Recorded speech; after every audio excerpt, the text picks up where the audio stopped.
My husband and I decided that the world is full of functional pottery, which hasn't changed in a number of years.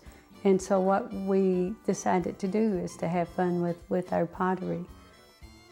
We try real hard to create something with its own life, its own character, its own expression, and that's something that no one else will take time to do. We're retired, and we feel that when we make something, you're really going to get something special out of it.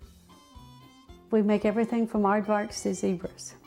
And then I try to think in terms of crossing it with like a person I know to kind of give it personality. We go to places and she'll break out a pencil and do a portrait of the person and a little pencil sketch.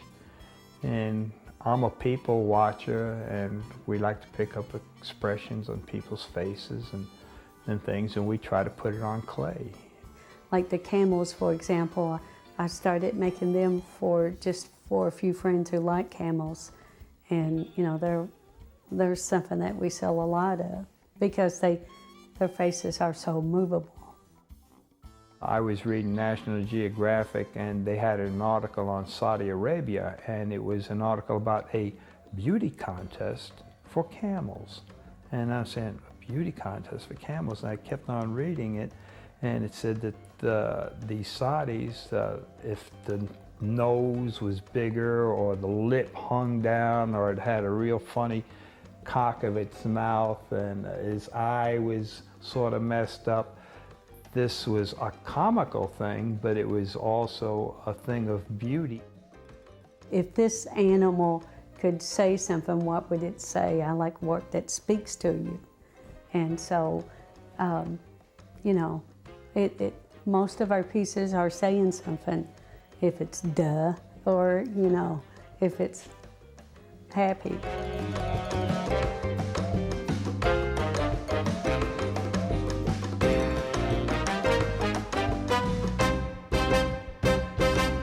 I was just a self-taught potter that really enjoyed it, and I did incorporated some sculpturing into it, and that's how we got to making animals, because the fact that the facet is we both can do the potter's wheel and we can both do sculpturing, and that's the basics for it. If you can do those things, and if you have a great imagination and really like to have fun, that's what it's all about, fun. Well, Bill does all the throwing. I can throw, and I have thrown some pieces, but he is so much faster and so much better, so he does the throwing. And then I tend to do the eyes on everything, and I guess most of the detail work I do when it comes to the glazing.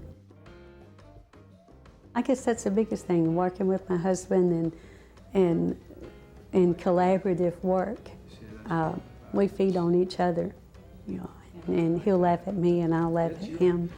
And then he gets busy trying to outdo me, and then I have to outdo him, and we just have a lot of fun. My wife says that I am the most competitive person that there is, and I am. I compete with everything. And if I see her doing something, I just have to try to outdo her, and then she'll look at it and say, well, I think I can do a little bit better than that. So that kind of competition is what I think makes every work, there's a progression and it gets a little bit better. There are some things that some animals I've given up on, and some that he should give up on.